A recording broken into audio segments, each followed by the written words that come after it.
రాత్రిపూట ఏం చేస్తామంటే ఊర్లో వాళ్ళు తెచ్చిన పాలన్నీ ఒక బేసిన్ దాంట్లో కానీ ఒక బిందు దాంట్లో కానీ వేసి ఆ పుట్ట దగ్గర పెట్టి తలుపులు వేసేస్తే రోజు సుబ్రహ్మణ్య స్వామి ఆలయం మూసిన తర్వాత సర్పరూపేణ వచ్చే ఆ పాలని తాగేసి వెళ్తుంటారు.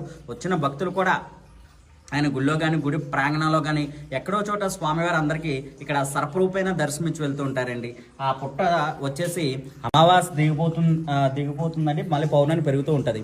రోజు మనం బొట్టు పెట్టుకోవడానికి ఎంత మట్టి తీస్తున్నాయండి, దానికంటే అదే వచ్చేస్తుంది ఎవరో వేయకుండా. ఆ పుట్ట బంగారాన్ని మన కనురెప్పలు కానీ చెవులకు కానీ రాసుకుంటాయండి. కనుపోట్లు కానీ చెవుపోట్లు కానీ పాములు కల్లోకి రావడం కానీ నాగదోషాలు కానీ ఉండవన్నమాట అండి. ఇది గోలింగేశ్వర స్వామివారి విగ్రహం అండి. అండ్ ఈ విగ్రహాన్ని సందర్శిస్తే కాశీని చూసినంత పుణ్యం అంట. ఇక్కడ స్థల పురాణం కూడా ఉంది. యాక్చువల్గా నేను కాకినాడ దగ్గరలో ఉండి ఈ టెంపుల్ నేను ఎప్పటి నుండో చూడాలనుకున్నాను. చాలామంది అన్నారన్నమాట స్వామివారి సర్పరూపంలో వచ్చి పాలు తాగేసి వెళ్తుంటారని నేను చాలాసార్లు విన్నాను అనమాట. నాకు వెళ్ళడానికి నియర్లీ ఒక 6-7 ఇయర్స్ పడింది అనమాట. మీరు కూడా చూస్తారని చెప్పి